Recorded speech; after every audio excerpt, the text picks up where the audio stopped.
close your eyes for a moment and let us journey back through the mists of time, back to an era when stone castles rose from morning fog and church bells marked the rhythm of daily life. The medieval period, that vast stretch of history spanning roughly 1,000 years from the fall of Rome to the dawn of the Renaissance, holds countless mysteries and misconceptions in our modern minds.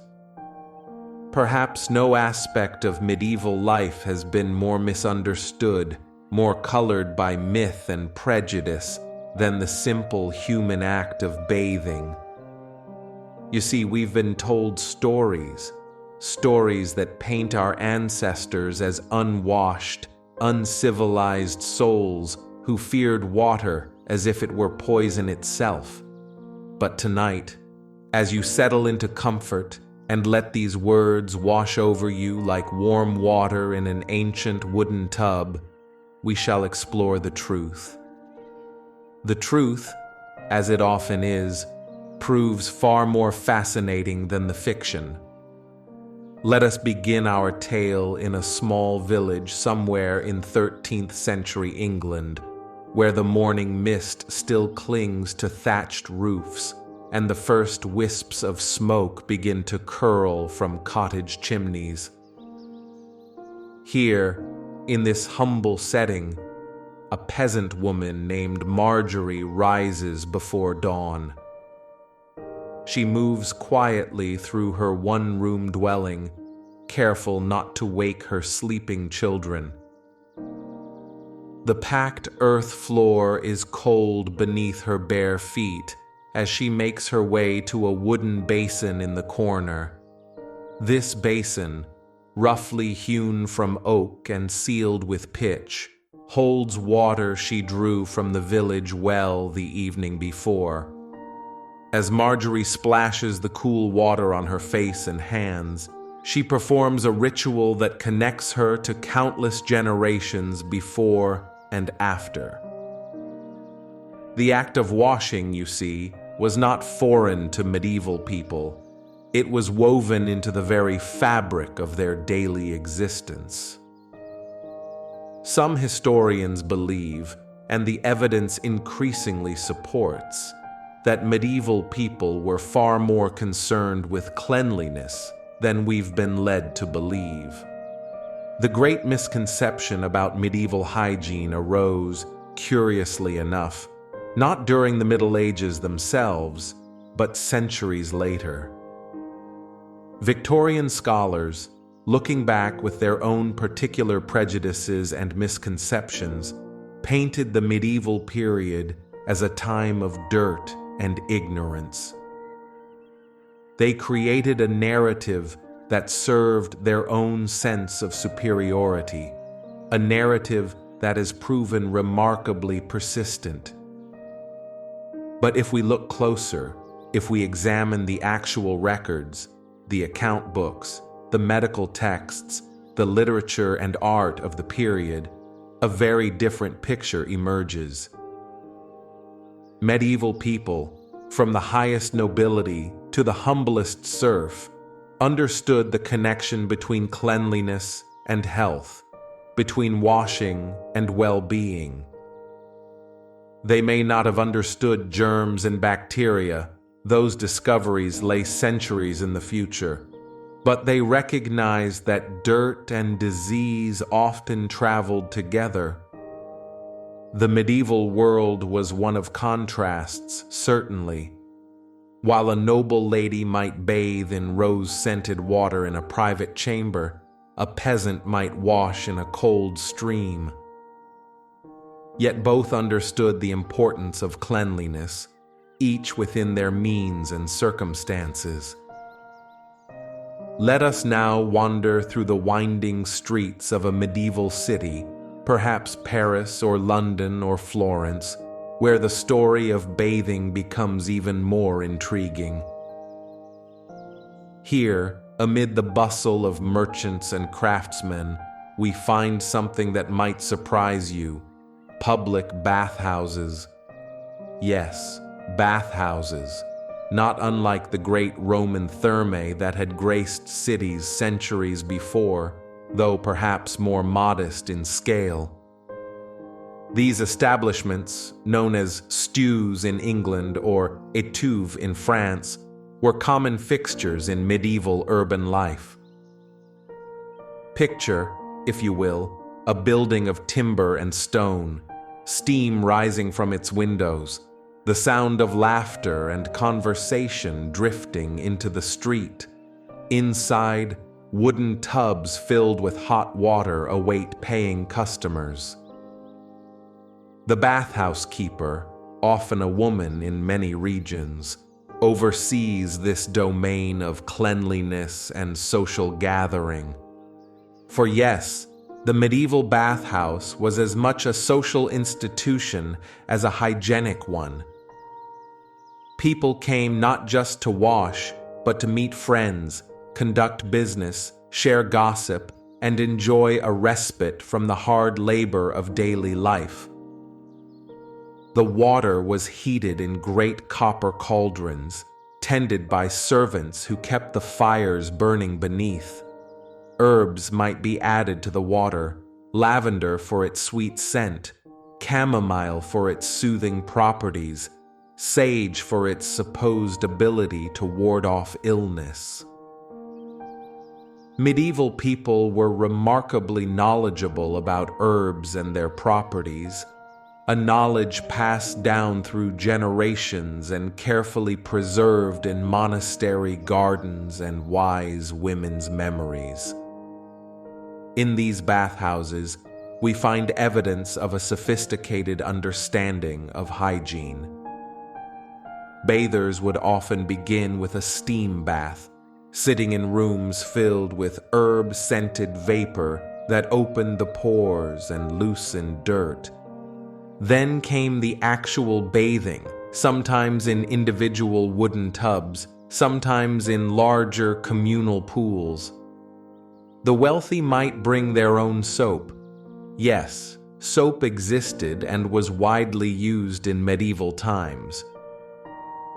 Made from animal fats and wood ash, or in finer versions from olive oil and aromatic herbs, medieval soap was a valuable commodity. The city of Castile in Spain was particularly famous for its soap production, exporting their fine white bars across Europe.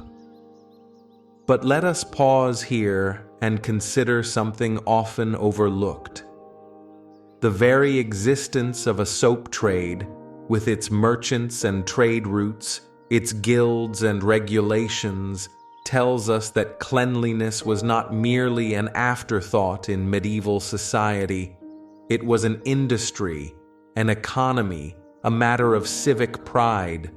In some cities, soap makers held privileged positions, their guilds powerful and respected.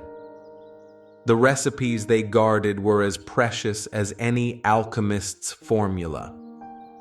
Some combined olive oil with barilla ash from coastal plants. Others experimented with different fats and lyes, always seeking that perfect balance of cleansing power and gentleness on the skin. Now, as we continue our journey through these steamy bathhouses, we encounter something that might seem peculiar to modern sensibilities. Men and women often bathed together. This mixing of the sexes in bathhouses was, for much of the medieval period, considered perfectly normal. It was a social activity, conducted with certain understood rules and boundaries. Bathers might wear linen shifts or small cloths for modesty, though practices varied by region and era. The church, the church had opinions about this, as it had opinions about most aspects of medieval life. Some clerics thundered against the bathhouses, seeing them as dens of temptation and sin. Others, perhaps more pragmatic, recognized that cleanliness was indeed next to godliness and tolerated or even encouraged regular bathing.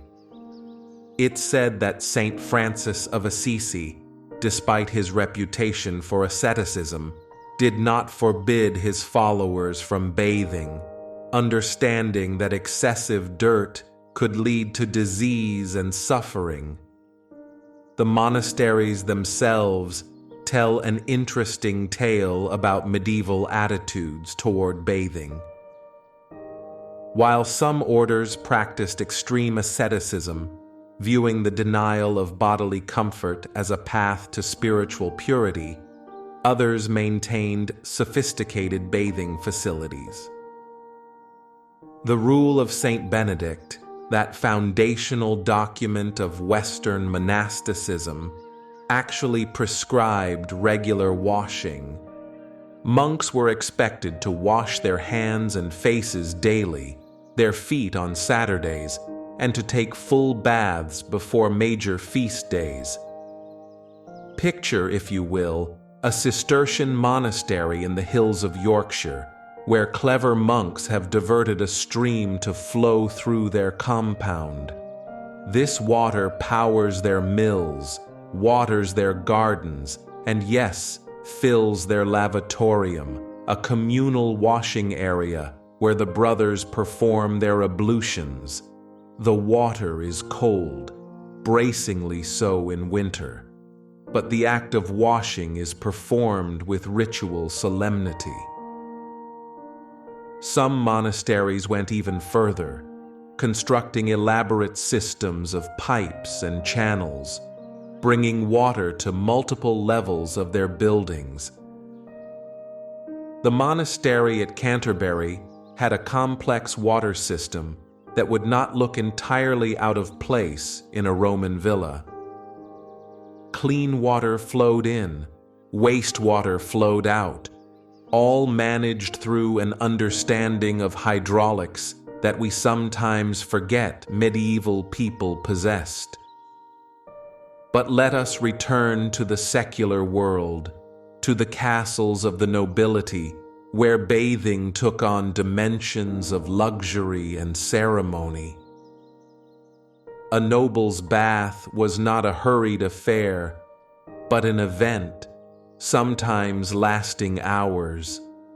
Imagine the great hall of a castle being transformed for this purpose. Servants would carry in a large wooden tub, often lined with cloth to protect the bather from splinters. This tub might be surprisingly sophisticated. Some had backs for reclining, arms for resting, even small shelves for holding sponges and washing cloths. The filling of the bath was itself a production.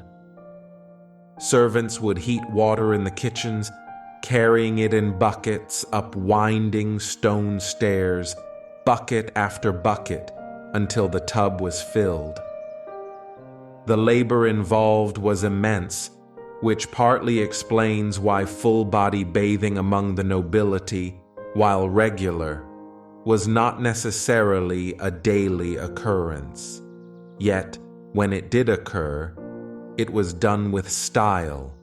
Rose petals might float on the water's surface, their sweet scent mingling with steam.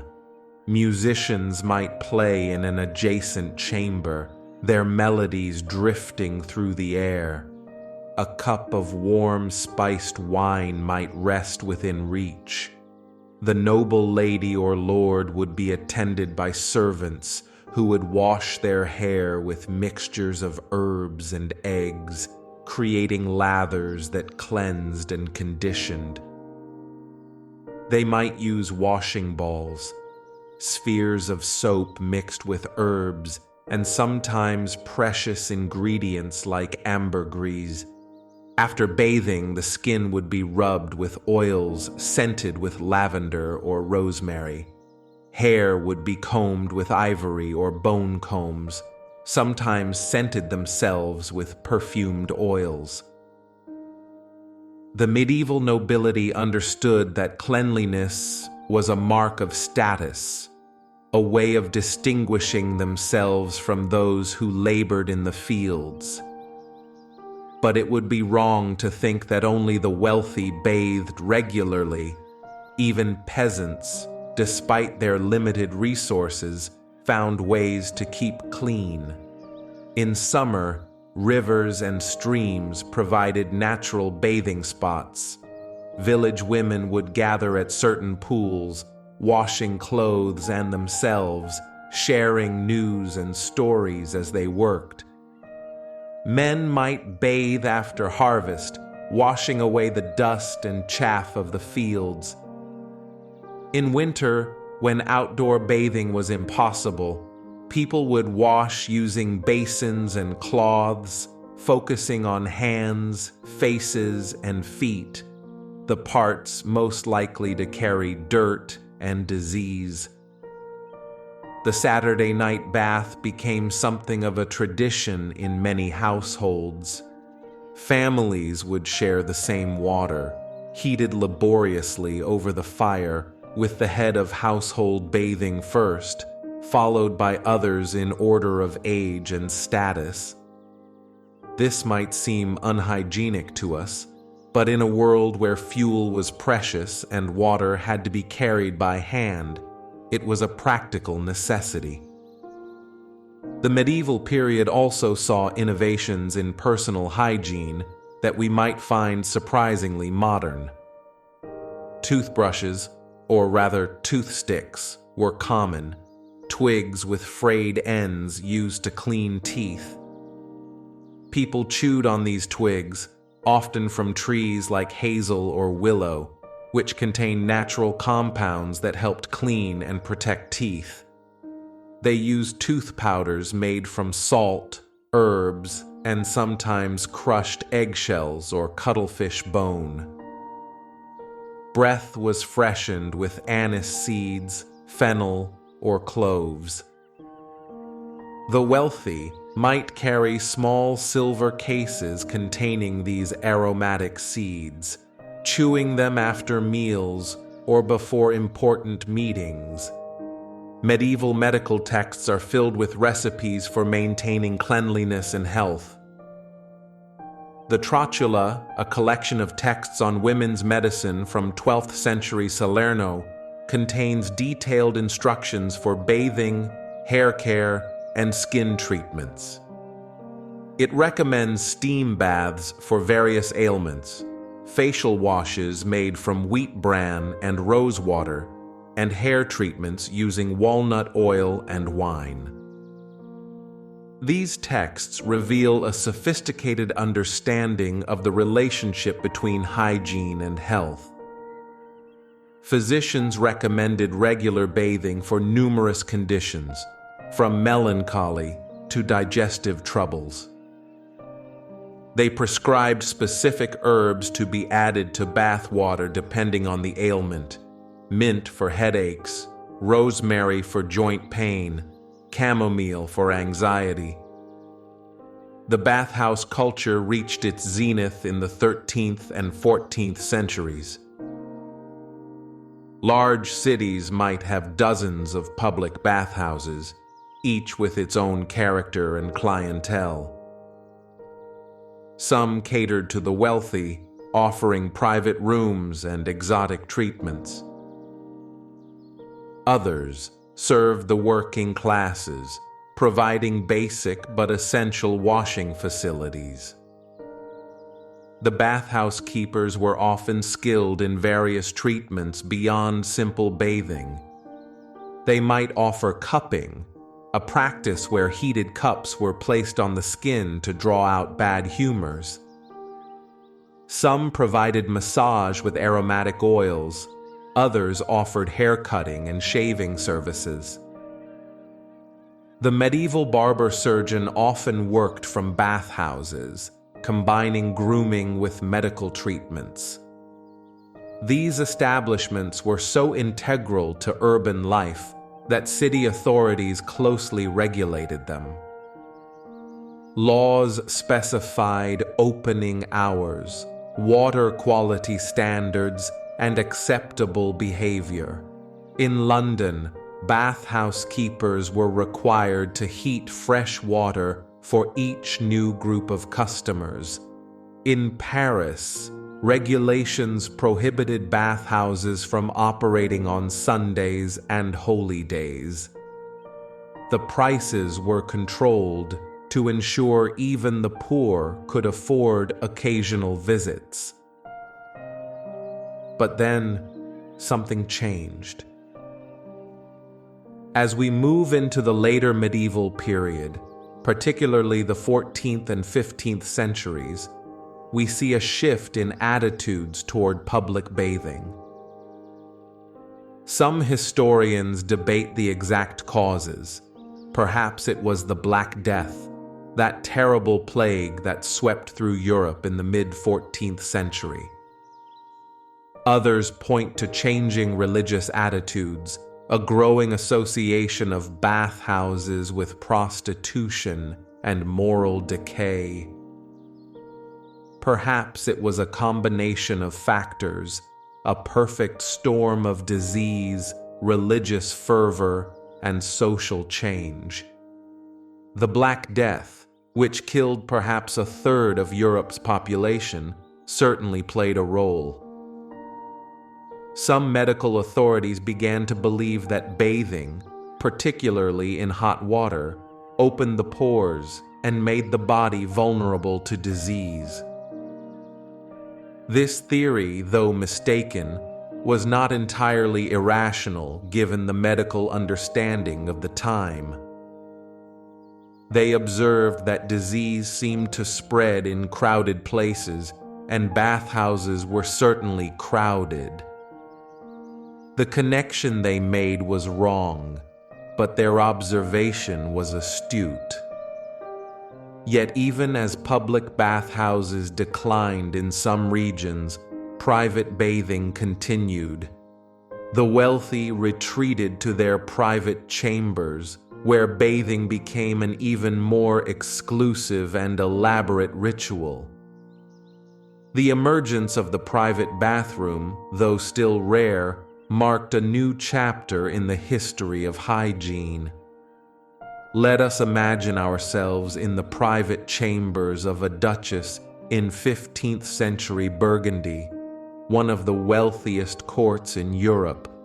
Her bathing chamber is a marvel of late medieval luxury.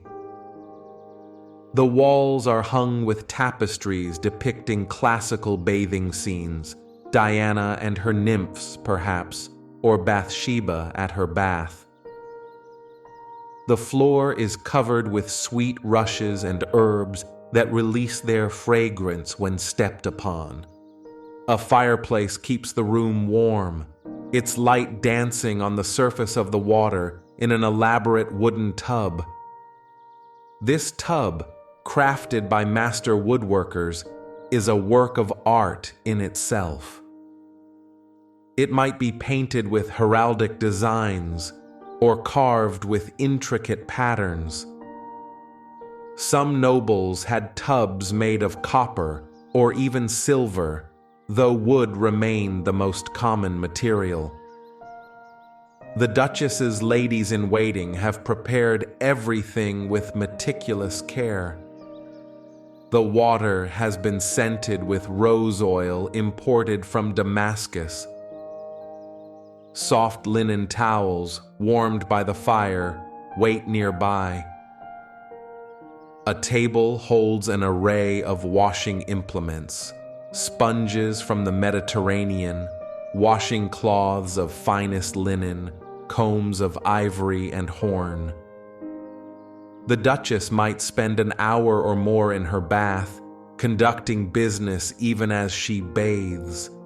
Letters might be read to her, accounts reviewed, household matters discussed. The bath was not a retreat from the world, but a different venue for engaging with it. This integration of bathing into daily life tells us something important about medieval attitudes. Cleanliness was not separate from other aspects of life, but woven through them. Medieval people also understood the therapeutic value of different types of baths. Cold baths were recommended for certain conditions, hot baths for others. Physicians wrote lengthy treatises on the proper temperature of bath water for different constitutions and ailments. Some recommended gradual temperature changes, starting with warm water and gradually adding cold, or vice versa. The concept of the medicinal bath was highly developed. Sulfur springs were sought out for skin conditions. Iron-rich waters were believed to strengthen the blood. Salt baths were prescribed for joint ailments. Pilgrims would travel great distances to bathe in waters believed to have healing properties, combining religious devotion with health-seeking.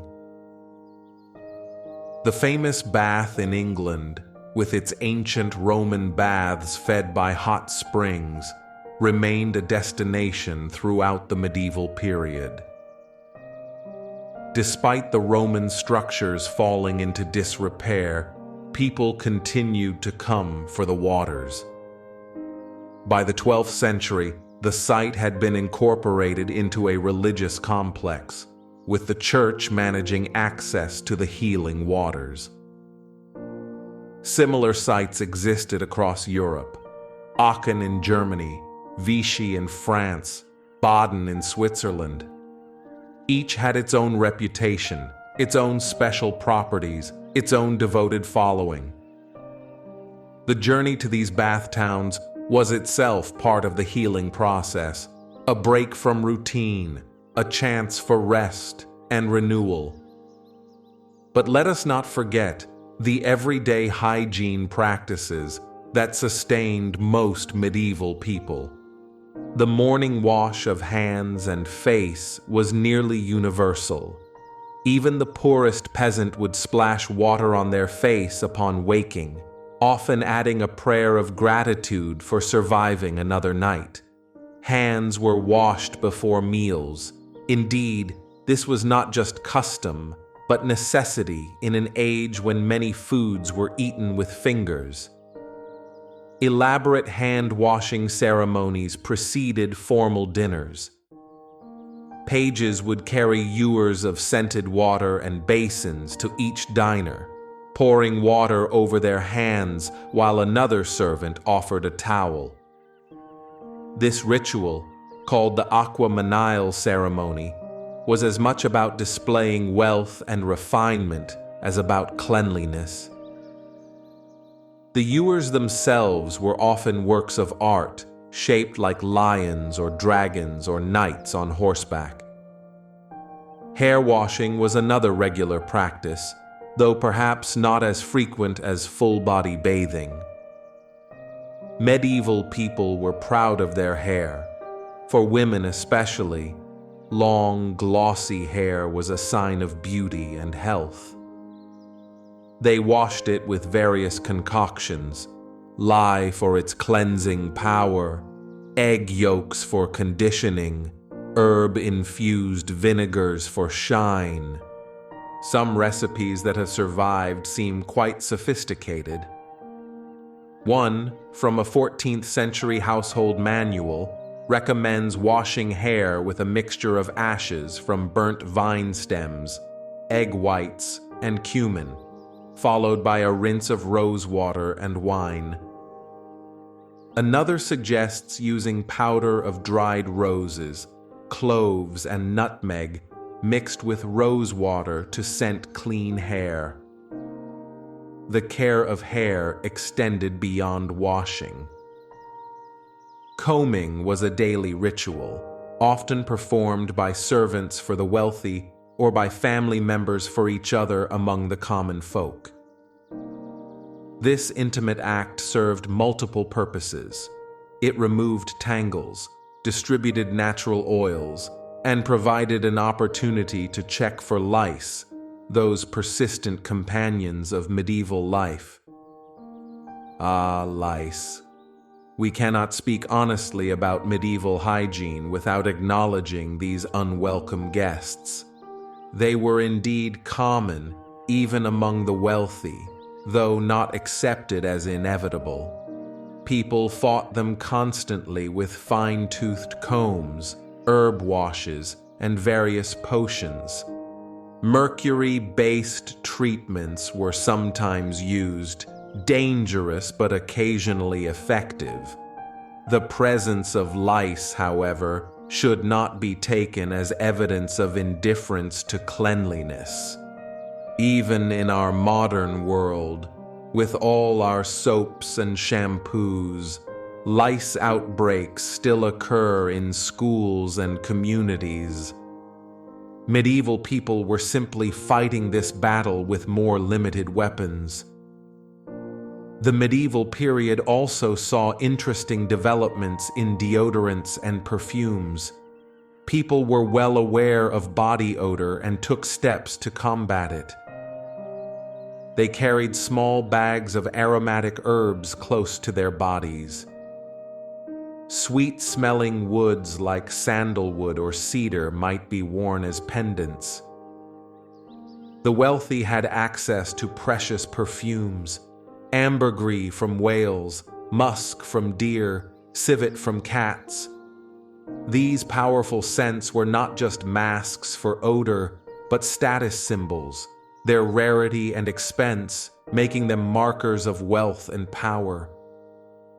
Perfumed gloves became fashionable in the later medieval period.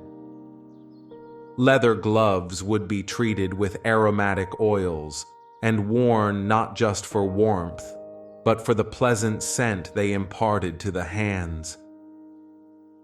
Some nobles had their clothes stored with aromatic herbs and flowers, so that the fabric itself carried a pleasant fragrance. Lavender was particularly prized for this purpose, its dried flowers tucked between layers of linen and wool. The scent not only pleased the nose, but was believed to repel moths and other insects that might damage precious fabrics. Medieval laundry practices reveal another aspect of cleanliness often overlooked. Washing clothes was hard, physical labor, usually performed by women. They would soak garments in lye made from wood ash, then beat them against rocks or scrub them with brushes. The process might take days: soaking, scrubbing, rinsing, drying. Rivers and streams were the laundromats of the medieval world. On washing days, you might find groups of women gathered at particular spots, known for their clean water and convenient rocks. They would sing songs to maintain rhythm as they beat the clothes, their voices carrying across the water. These gatherings were social occasions, times for sharing news, offering advice, strengthening the bonds of community.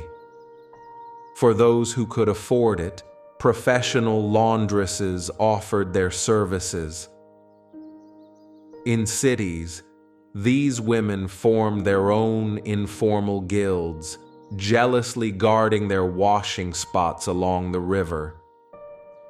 They knew the secrets of removing different stains: wine, blood, grease, each requiring different treatments. Some laundresses specialized in fine fabrics, using gentler methods and more expensive cleaning agents. They might wash delicate silks in solutions of soap and honey, or whiten linens with buttermilk and sun bleaching. The very existence of professional laundresses tells us something important. Clean clothes mattered to medieval people. The imagery we find in medieval art supports this understanding. Illuminated manuscripts show bathing scenes with surprising frequency. The bathers are depicted in wooden tubs, often wearing expressions of contentment and relaxation. Some manuscripts show public bathhouses with multiple tubs, attendants carrying water, musicians providing entertainment.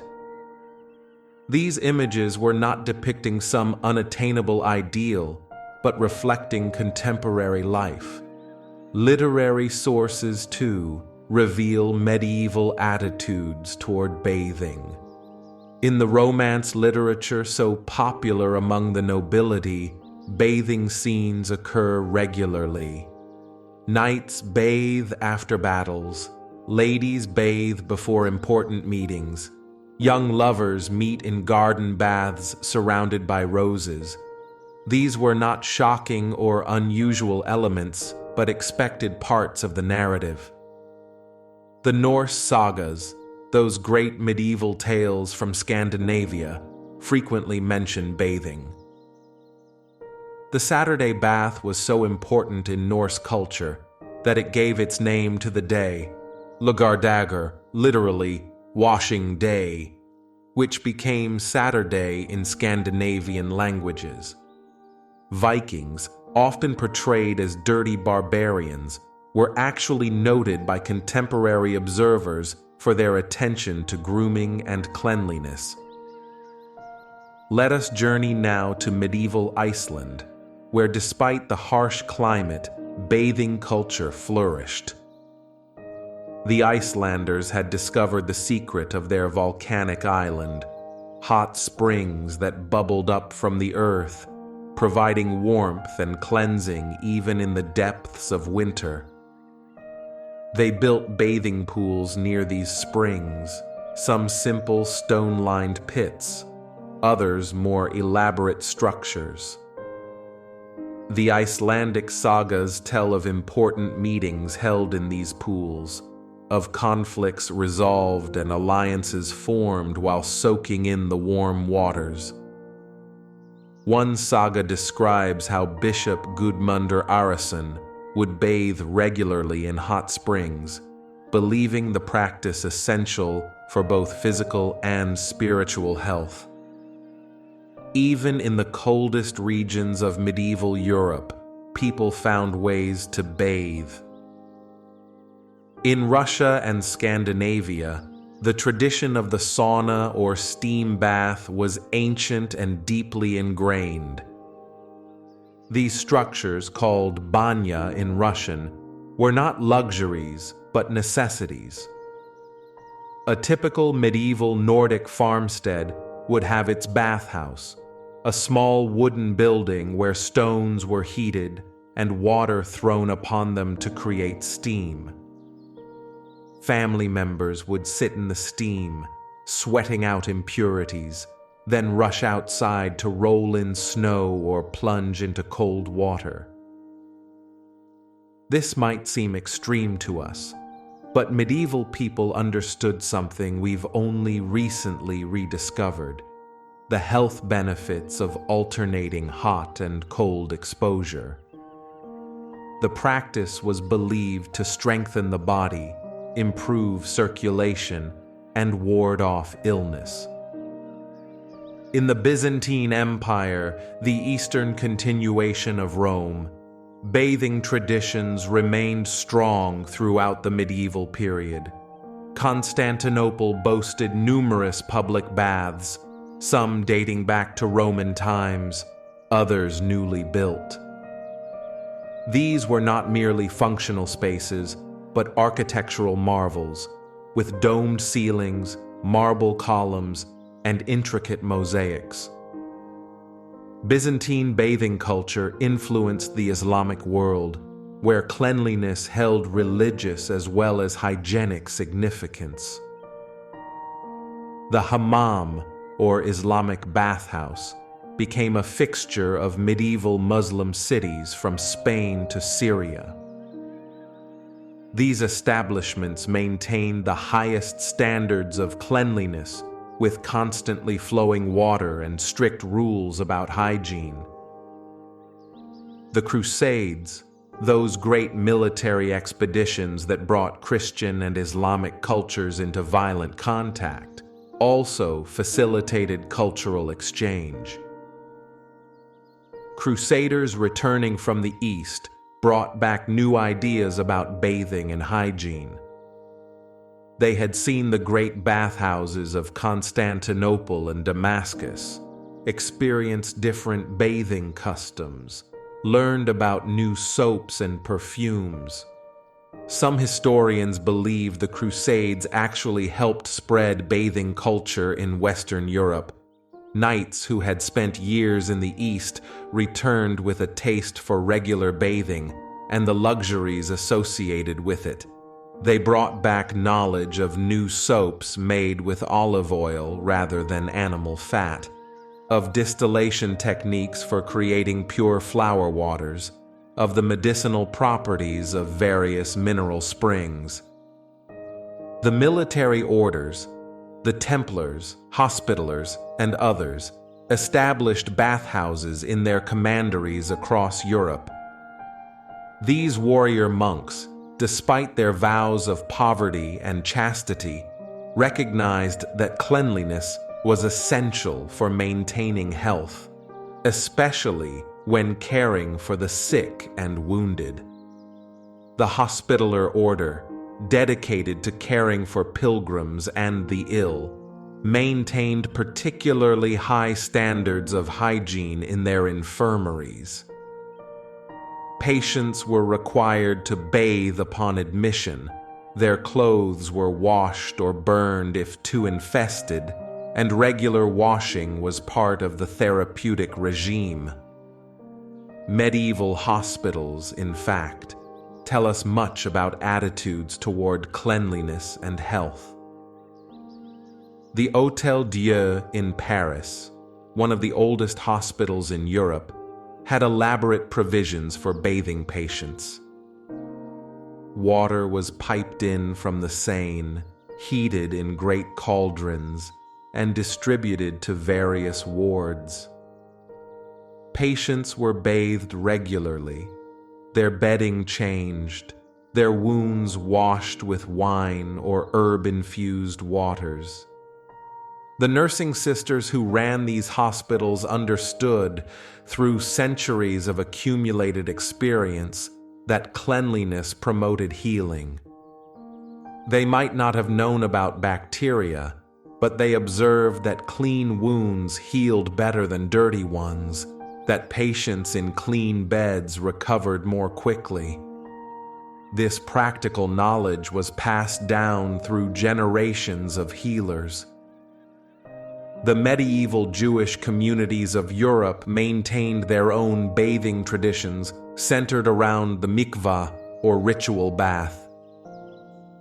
These baths, required by religious law for spiritual purification, also served hygienic purposes. The water had to be living water, from a natural source like a spring or collected rainwater, and the bath had to hold a specific minimum volume. Jewish communities went to great lengths to construct and maintain these baths, even in times of persecution. The detailed religious laws governing the mikvah ensured high standards of cleanliness. The water had to be changed regularly, the bath kept scrupulously clean, and bathers were required to wash thoroughly before entering the ritual bath. These practices, maintained throughout the medieval period, helped preserve health in crowded urban ghettos. As we move through the medieval centuries, we see changes in bathing technology and practice. The invention of better pumps allowed water to be moved more easily, reducing the labor involved in filling baths. Improvements in metallurgy led to better cauldrons and heating systems. The development of more efficient soap-making techniques made this cleansing agent more widely available. By the 13th century, Soap making had become a major industry in several European cities. Marseille in France became famous for its olive oil soaps, Venice for its sophisticated perfumed varieties. These soaps were traded across Europe, carried by merchants along with spices and silks. The recipes for fine soaps were closely guarded secrets. Some combined olive oil with aromatic herbs. Others added milk or honey for gentleness. Still others incorporated exotic ingredients like Arabian frankincense or Indian sandalwood. The variety suggests a discriminating market, people who cared about the quality and scent of their cleansing products. Medieval texts on household management provide fascinating glimpses into daily hygiene practices. The Ménagier de Paris, written in the 1390s by an elderly husband for his young wife, includes detailed instructions on maintaining cleanliness. He advises her on everything from keeping the house free of fleas to preparing baths for guests, from washing delicate fabrics to making sweet-scented washing balls. His instructions reveal a sophisticated understanding of hygiene. He recommends different cleaning methods for different situations, explains how to purify water through sand filtration, suggests herbs to scatter on floors to freshen the air. This was not arcane knowledge, but practical wisdom expected of a competent household manager. The book also reveals the gendered nature of cleanliness in medieval society. Women were generally responsible for maintaining household hygiene, from washing clothes to preparing baths.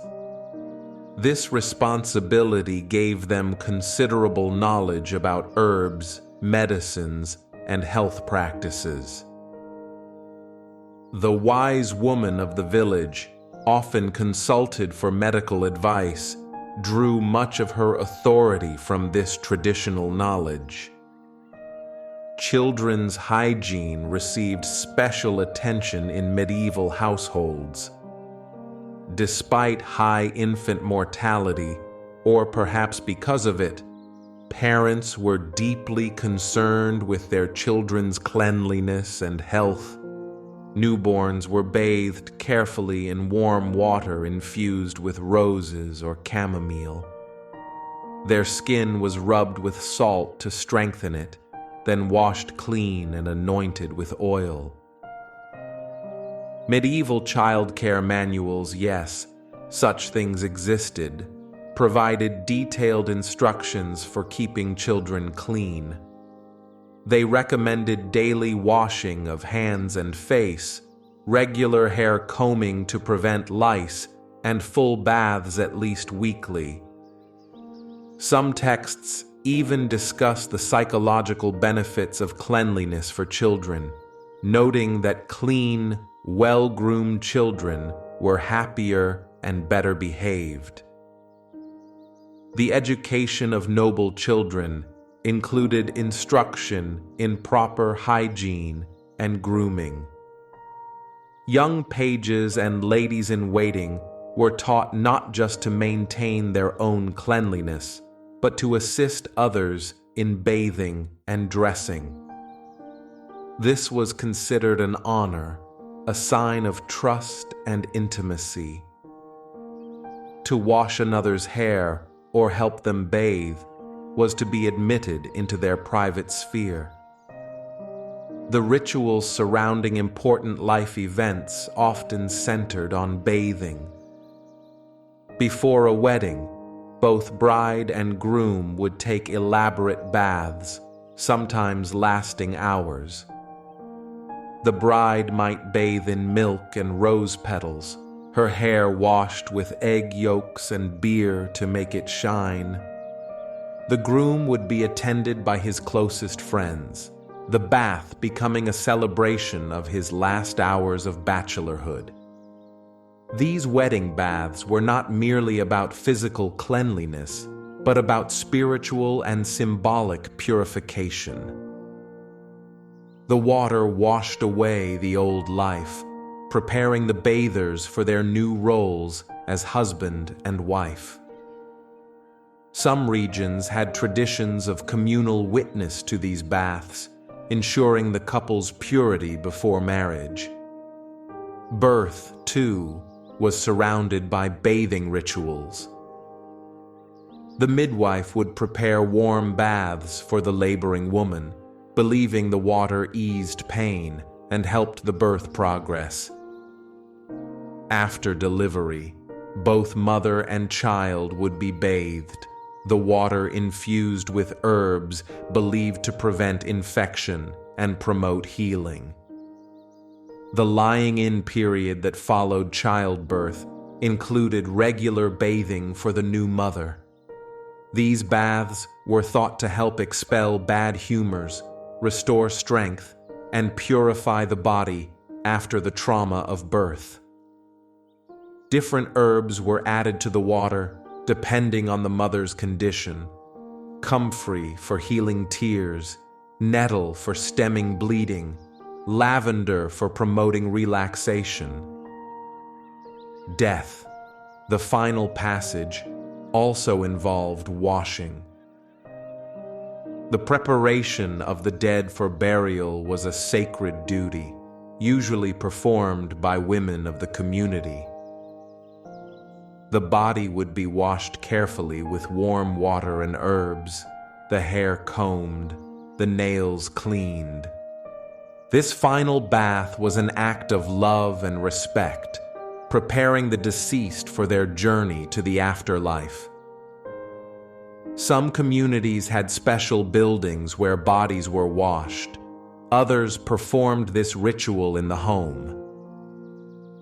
The water used was often blessed, and prayers were said throughout the washing.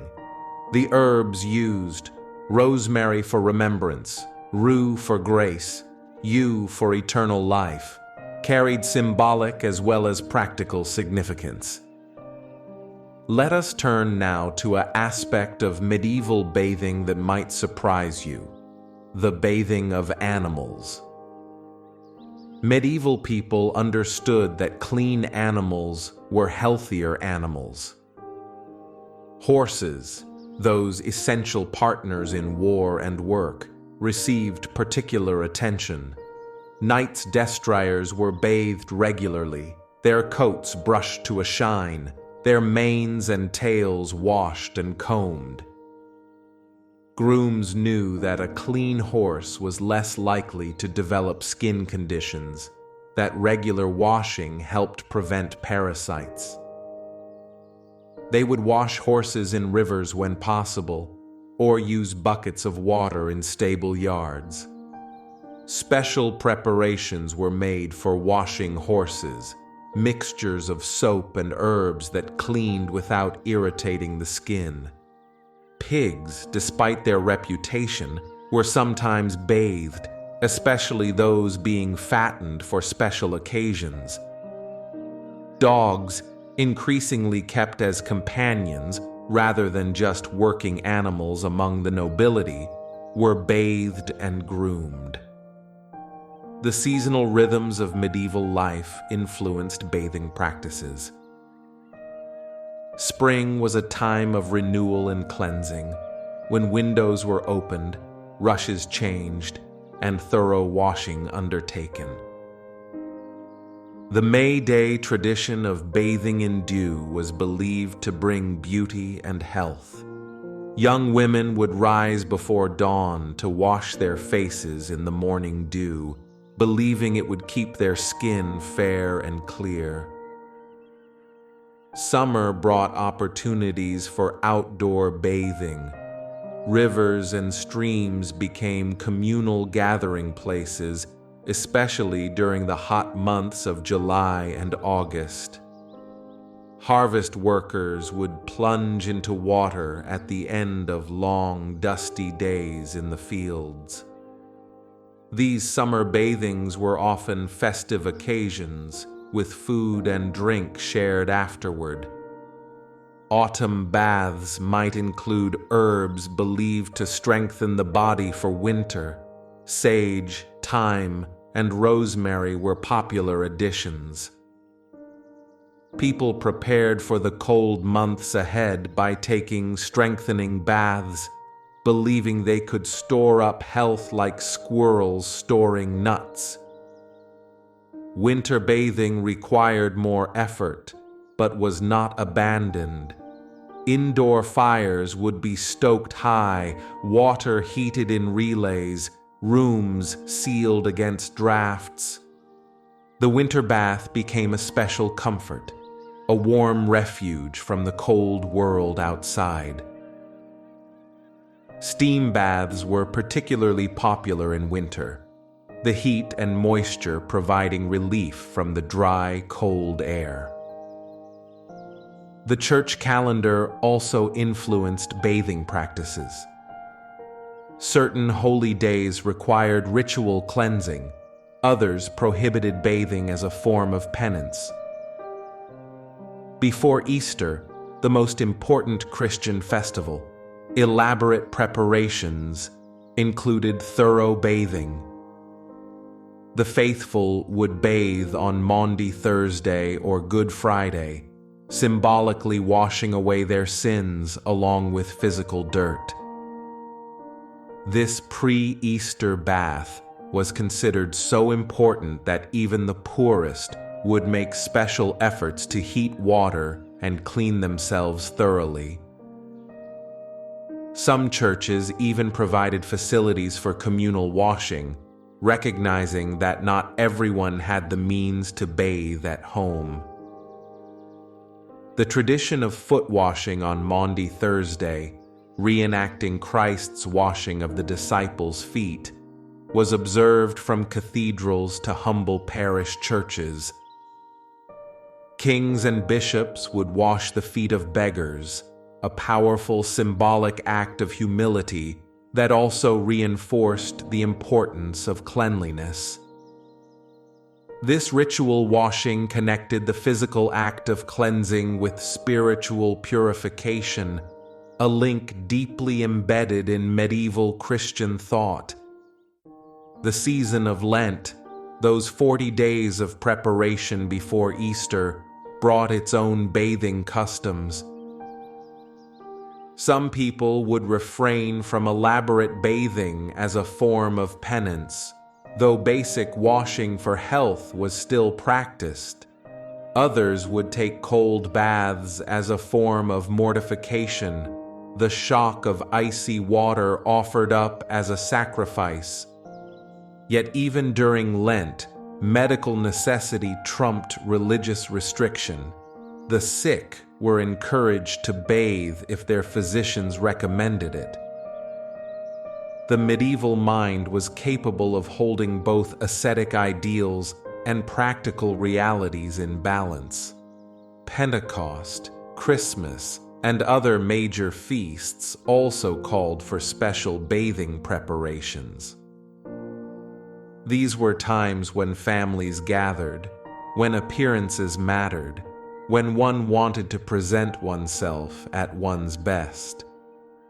The night before a feast day, households across Europe would be filled with the activity of preparation, including the heating of water and preparation of baths. Now let us consider the regional variations in bathing practices across medieval Europe.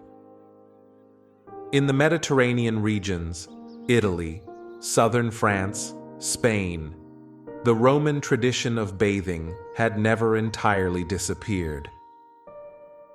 The warmer climate made bathing more comfortable year-round. Cities like Florence and Venice maintained public bathhouses that would have seemed familiar to ancient Romans. The Spanish-Arabic culture of Al-Andalus, with its sophisticated hammams, influenced Christian bathing practices in the Iberian Peninsula. Even after the Reconquista, When Christian kingdoms gradually reconquered Muslim territories, many bathhouses remained in operation. The city of Granada, last Muslim stronghold in Spain, was famous for its numerous baths. When it fell to Christian rule in 1492, marking the end of medieval Islamic Spain, many of these bathhouses were preserved and continued to serve the population. Moving north, we find different practices suited to different climates. In England, where the weather was cooler and damper, indoor bathing predominated. The wealthy had portable wooden tubs brought to their chambers, while the common folk made do with basins and occasional visits to public bathhouses. English bathhouses, though fewer than in some continental cities, still existed in major towns. London had several, concentrated in the Southwark area across the Thames from the city proper. These establishments had a somewhat dubious reputation, being associated with prostitution as well as legitimate bathing. The term stews, used for bathhouses, eventually became a euphemism for brothels. Yet this association should not blind us to the fact that many people visited bathhouses solely for washing. In France, bathing culture was particularly refined at the royal court. The French nobility developed elaborate bathing rituals that influenced practices across Europe. The Valois court of the 14th and 15th centuries was known for its sophisticated hygiene practices. French noblewomen were famous for their beauty regimens, which included not just bathing, but various skin treatments and cosmetics. They used washing waters infused with dozens of different herbs and flowers, each chosen for specific properties. Violets for softening skin, roses for scent and complexion, lily petals for whitening, orange blossoms for relaxation. The Germanic lands, with their forests and mineral springs, developed their own bathing traditions. Many German cities had multiple bathhouses, strictly regulated by civic authorities. The guilds of bathhouse keepers were powerful organizations, defending their members' rights and maintaining professional standards. In some German cities, bathhouse keepers had to swear oaths to maintain cleanliness, provide clean water, and not allow immoral behavior on their premises. Violations could result in heavy fines or loss of license. The presence of such regulations tells us that bathing was taken seriously as a public health matter. Swiss and Alpine regions, with their abundance of hot springs, attracted visitors seeking the healing properties of mineral waters. Small resort communities grew up around particularly famous springs. People would travel for weeks to reach these places, staying for extended periods while taking the cure. The treatments involved not just bathing, but drinking the mineral waters, resting, and following special diets. In the Low Countries, modern Netherlands and Belgium, water management skills led to sophisticated urban hygiene systems. Cities like Bruges and Ghent had complex networks of canals that brought clean water in and carried waste away. Public fountains provided access to clean water for drinking and washing. Bathhouses in these prosperous trading cities served a diverse clientele of merchants, craftsmen, and laborers. The wealth generated by the cloth trade and commerce allowed even relatively modest citizens to afford regular bathing. Eastern Europe, too, had its bathing traditions, influenced by both Western European and Byzantine practices. In Poland and Hungary, bathhouses were common in cities and larger towns. The nobility built elaborate bathing facilities on their estates, often near natural springs. In the Balkans, where Byzantine influence remained strong even under different rulers, bathing culture maintained ancient traditions. Some bathhouses operating in the 15th century traced their origins back hundreds of years, their structures rebuilt and maintained across generations. The Ottoman conquest of southeastern Europe would later reinforce bathing culture in these regions, but even in the medieval period, regular bathing was established practice. Scandinavia, as we touched upon earlier, had its distinctive sauna tradition. But beyond the steam bath, Norse culture also emphasized general cleanliness. The Eddas and sagas mention grooming and bathing with casual frequency, suggesting these were unremarkable parts of daily life. Viking Age combs have been found in archaeological excavations across Scandinavia and in Norse settlements from Dublin to Russia. These were not crude implements, but beautifully crafted objects, often made from antler or bone, with fine teeth designed for thorough hair care. The abundance of such combs, found in graves of both wealthy and modest individuals, suggests that grooming was important across social classes. Soap making was practiced throughout Scandinavia, with recipes passed down through families. Some regions specialized in particular types of soap, trading them for other goods. The cold climate did not diminish concern for cleanliness, but rather shaped how it was achieved. Ireland, that distant island on Europe's western edge, had its own rich bathing traditions. Irish medieval literature mentions bathing in rivers and the construction of special bathing houses.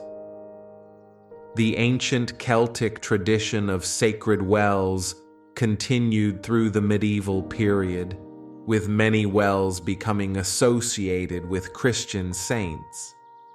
People would visit these wells not just to drink the water, but to bathe in it, seeking both physical and spiritual healing. The Irish monasteries, which became centers of learning during the early medieval period, maintained high standards of cleanliness. Monastic rules included provisions for bathing, though practices varied between orders. Some Irish monks were known for their extreme asceticism, bathing in cold water as a form of penance. Others took a more moderate approach, recognizing that excessive mortification could harm the body and thus hinder spiritual work. In Scotland, similar traditions prevailed, adapted to the harsh northern climate.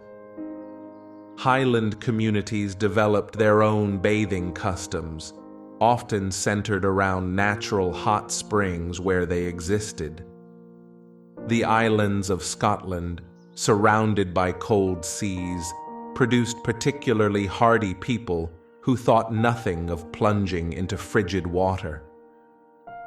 This tolerance for cold water immersion was both practical necessity and cultural tradition.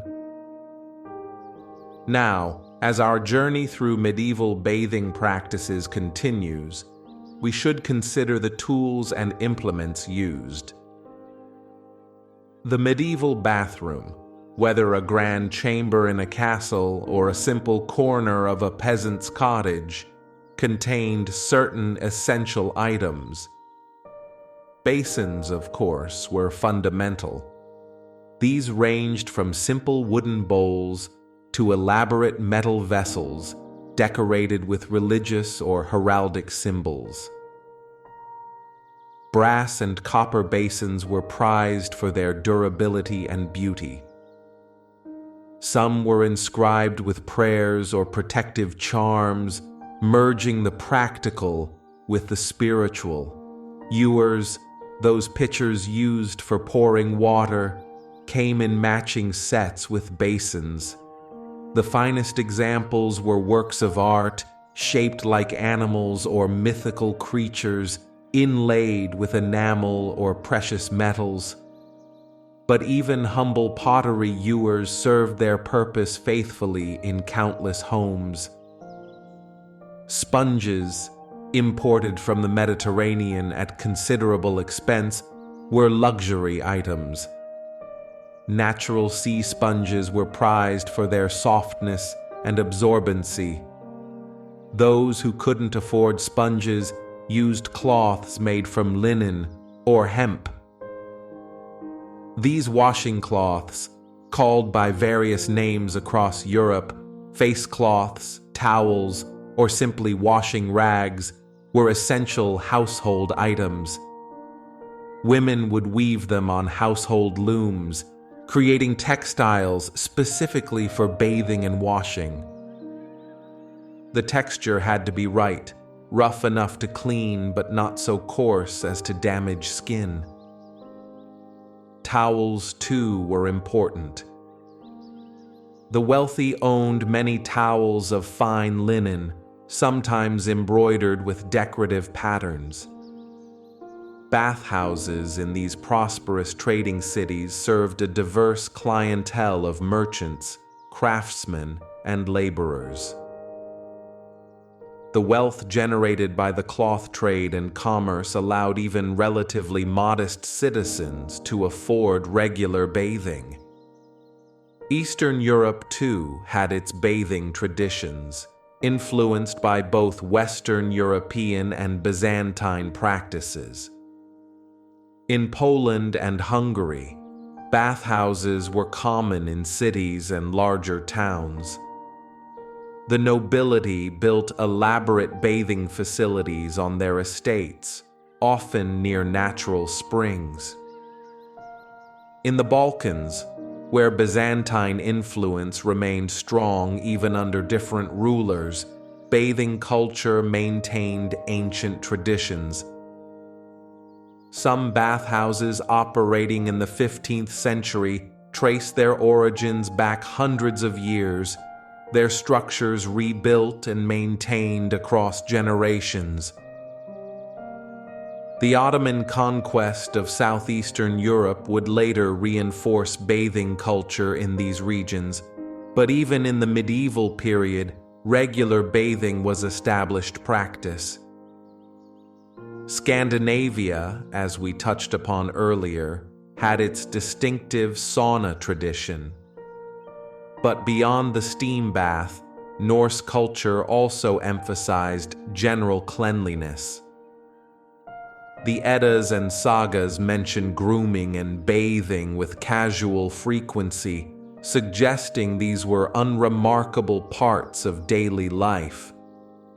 Viking Age combs have been found in archaeological excavations across Scandinavia and in Norse settlements from Dublin to Russia. These were not crude implements, but beautifully crafted objects, often made from antler or bone, with fine teeth designed for thorough hair care. The abundance of such combs, found in graves of both wealthy and modest individuals, suggests that grooming was important across social classes. Soap making was practiced throughout Scandinavia, with recipes passed down through families. Some regions specialized in particular types of soap, trading them for other goods. The cold climate did not diminish concern for cleanliness, but rather shaped how it was achieved. Ireland, that distant island on Europe's western edge, had its own rich bathing traditions. Irish medieval literature mentions bathing in rivers and the construction of special bathing houses. The ancient Celtic tradition of sacred wells continued through the medieval period, with many wells becoming associated with Christian saints. People would visit these wells not just to drink the water, but to bathe in it, seeking both physical and spiritual healing. The Irish monasteries, which became centers of learning during the early medieval period, maintained high standards of cleanliness. Monastic rules included provisions for bathing, though practices varied between orders. Some Irish monks were known for their extreme asceticism, bathing in cold water as a form of penance. Others took a more moderate approach, recognizing that excessive mortification could harm the body and thus hinder spiritual work. In Scotland, similar traditions prevailed, adapted to the harsh northern climate. Highland communities developed their own bathing customs, often centered around natural hot springs where they existed. The islands of Scotland, surrounded by cold seas, produced particularly hardy people who thought nothing of plunging into frigid water. This tolerance for cold water immersion was both practical necessity and cultural tradition. Now, as our journey through medieval bathing practices continues, we should consider the tools and implements used. The medieval bathroom, whether a grand chamber in a castle or a simple corner of a peasant's cottage, contained certain essential items. Basins, of course, were fundamental. These ranged from simple wooden bowls to elaborate metal vessels decorated with religious or heraldic symbols. Brass and copper basins were prized for their durability and beauty. Some were inscribed with prayers or protective charms, merging the practical with the spiritual. Ewers, those pitchers used for pouring water, came in matching sets with basins.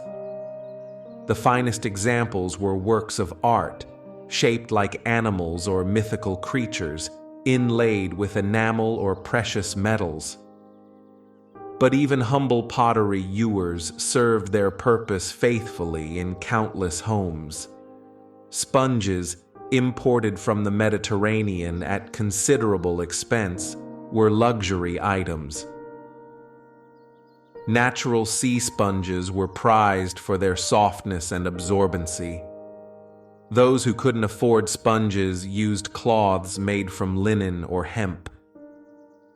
These washing cloths, called by various names across Europe, face cloths, towels, or simply washing rags, were essential household items. Women would weave them on household looms, creating textiles specifically for bathing and washing. The texture had to be right, rough enough to clean, but not so coarse as to damage skin. Towels, too, were important. The wealthy owned many towels of fine linen, sometimes embroidered with decorative patterns.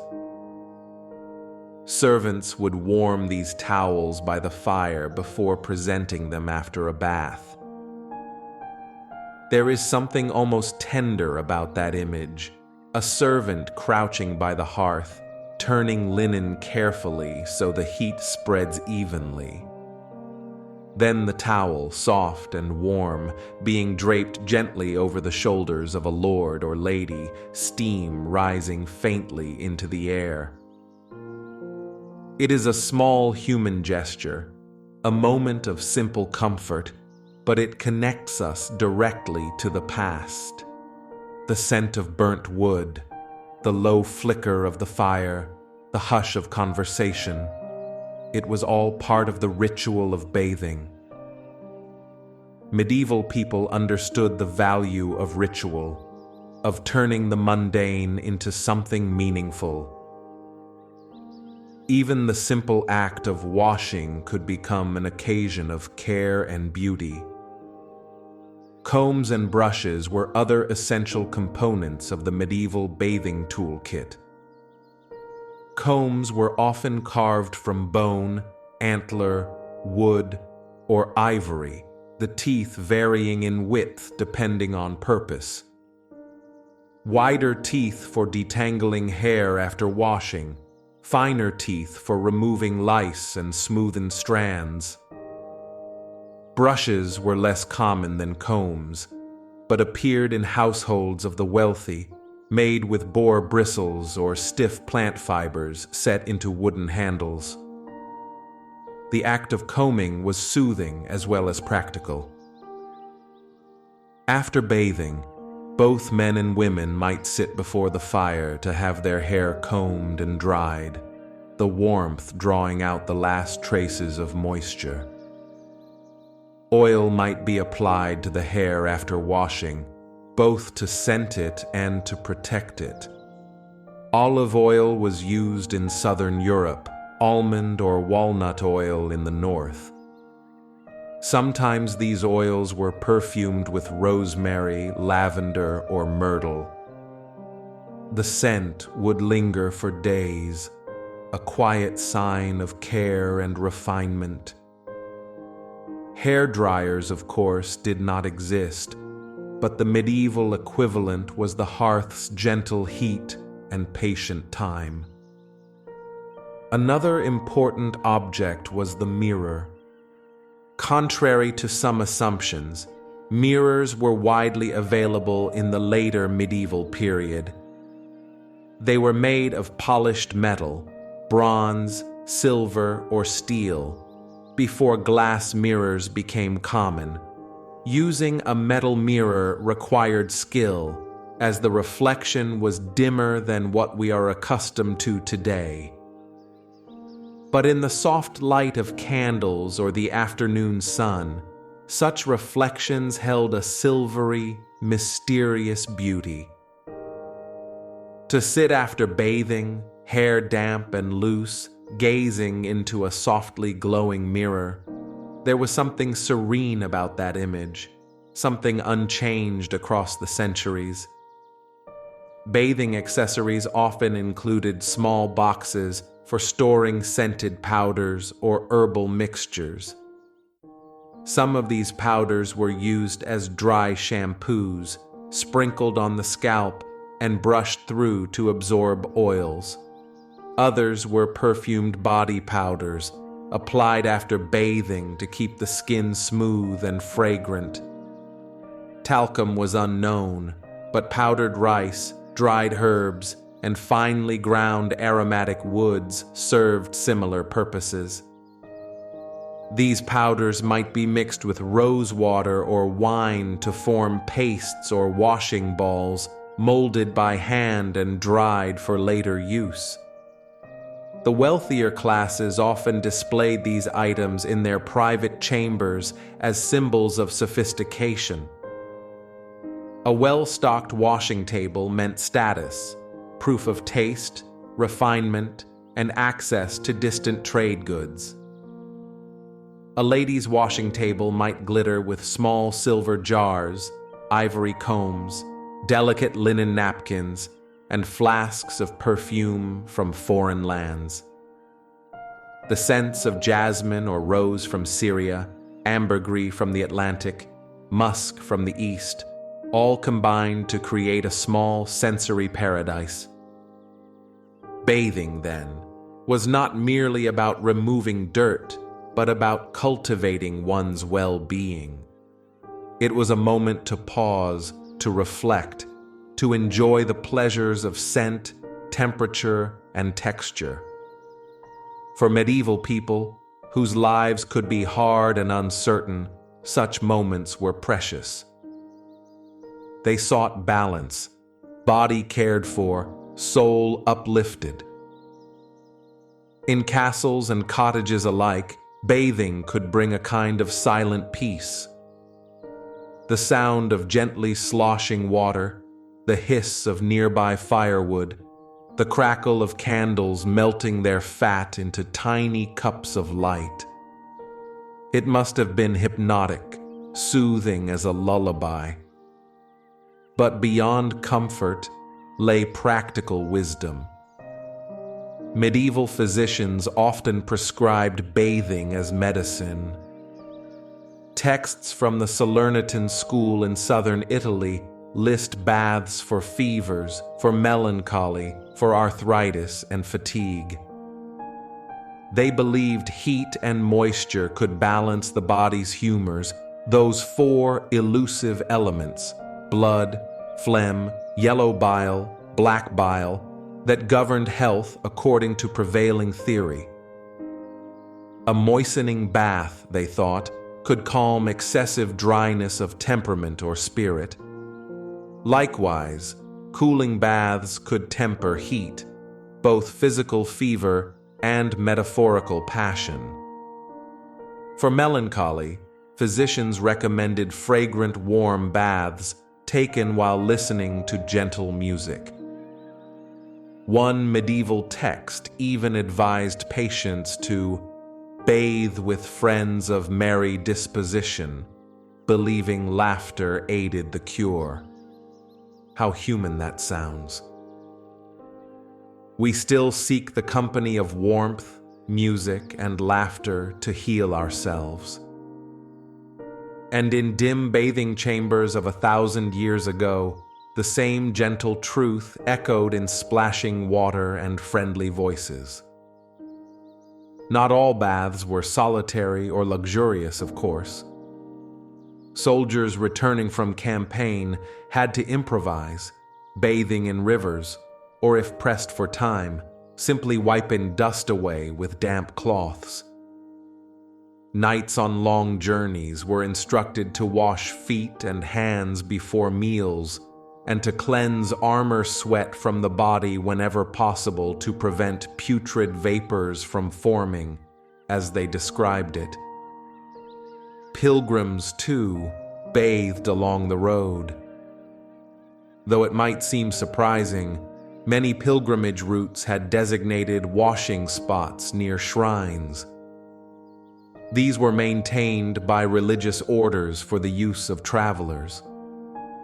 A weary pilgrim arriving at such a place might undress modestly, draw water from the well, and wash the grime of the road from skin and soul alike. The feeling of that first cool touch of clean water after days of walking, one can almost imagine the relief. Washing before entering holy sites was considered both respectful and necessary. To be clean was to be properly present before God. Water had always symbolized purification, and in these simple pilgrim baths, the symbolism became tangible. Even criminals and prisoners had moments of mandated washing, especially before execution. Records from medieval courts mention condemned prisoners being washed, shaved, and given clean garments before facing judgment.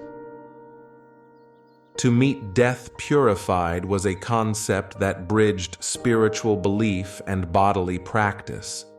It offered dignity even in despair.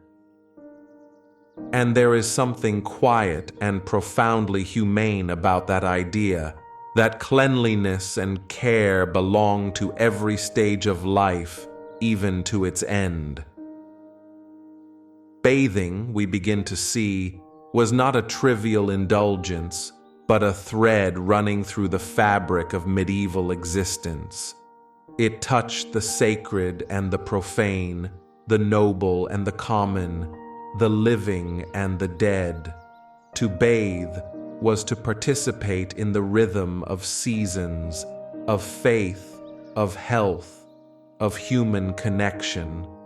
And though the centuries shifted and misunderstandings later covered the truth like a layer of dust, the echoes remain.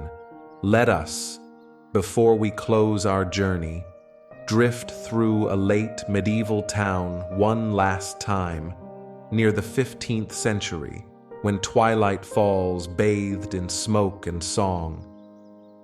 A faint hum rises from the streets, where tradesmen pack away their wares and the last carts rumble toward the gates.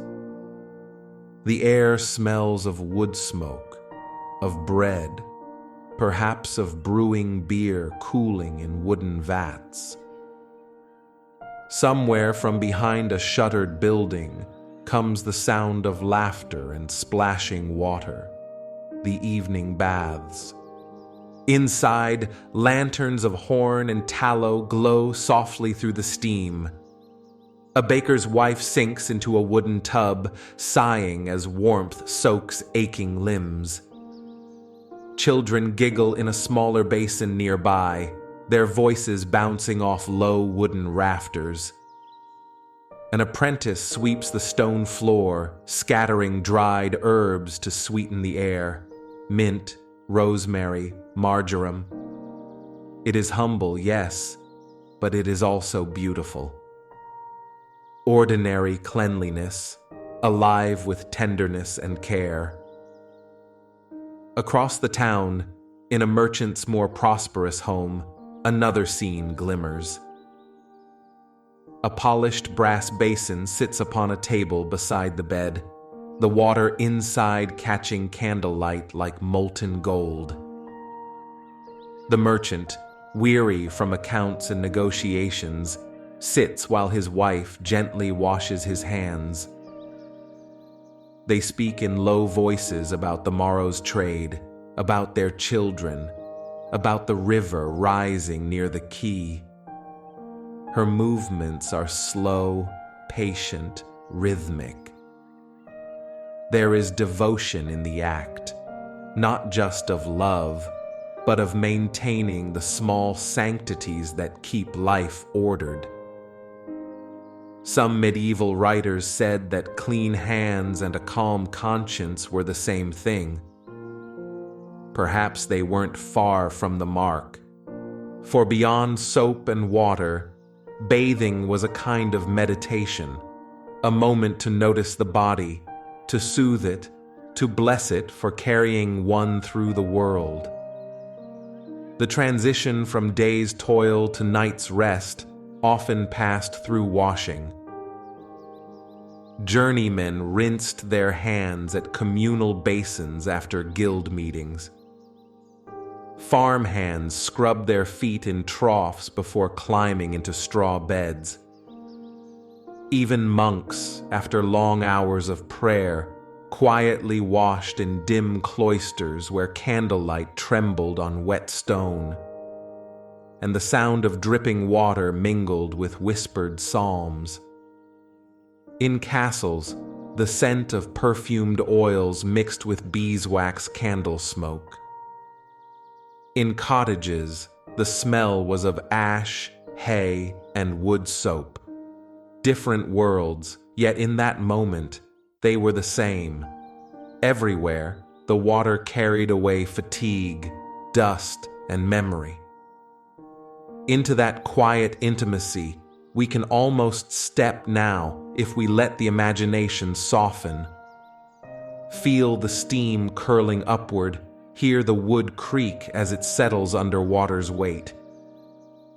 A dog shifts near the hearth, sighing in its half-sleep. The stars outside begin to pierce the winter sky. And for one breathless span of time, the medieval world breathes evenly, cleanly, whole. Of course, The great tides of history would later change everything. Plagues, reforms, new medical theories, each would leave their mark on how people approached bathing. Some would fear it, others would re-embrace it in the Renaissance with near religious zeal. But tonight, we rest within the medieval moment itself, before those tides carried anyone too far away. The stone walls still hold warmth from the fire. The bucket handles glint faintly in lamplight. A linen towel rests folded and ready on a low stool. Someone hums softly, an old melody of gratitude perhaps. It drifts up toward age-darkened beams, mingling with the breath of steam. And the mind, lulled by rhythm, begins to quiet. Think of how many millions of such evenings passed, unnoticed yet essential, each one marking the humble triumph of care over chaos. Clean water, warm hands, gentle cloth, shared silence. The elements of peace are simple, it seems, and always have been. That is what bathing meant to the medieval soul. Not vanity, not indulgence, but the tender art of being human in a difficult world. Some might pray aloud while soaking, others merely close their eyes and think of nothing. Each act of washing was an act of faith, in renewal, in order, in the possibility of beginning again. Perhaps that is why, even after centuries, the sound of running water still calms us, still evokes something ancient within. It is memory older than any one civilization, whispering that we too are cleansed, restored, made whole. So the baker's wife finishes her bath, wrapping herself in a coarse towel, smiling through the drifting steam. The merchant extinguishes his candle, the brass basin shining faintly in the dark. The monks in their cloisters empty their washing bowls, the last drops echoing in the corridor.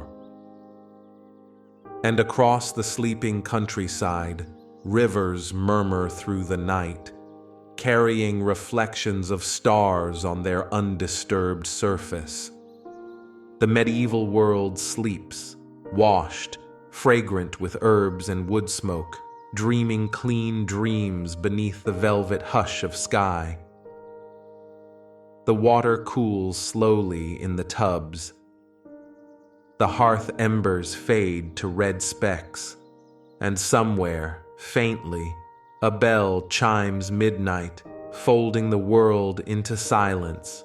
If you listen closely, you can almost hear the sigh of water settling, the echo of care lingering in still air. Even now, centuries later, it reaches across time, gentle, persistent, reminding us that humanity has always sought lightness through cleansing, peace through simple rituals. And so, our story softens to its close.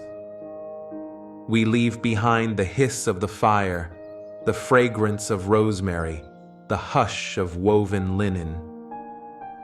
The medieval baths grow quiet, their waters stilling to perfect calm. And in that silence, washed clean of noise and haste, the world itself seems to breathe easier. Rest now, traveler of time. Let the warmth of all those long-ago baths surround you, mist-like, weightless. The candles are out, the stars are high, and everything is at peace. Sleep and dream of water. Sleep and dream of histories made soft. Sleep, cleansed in story and in stillness.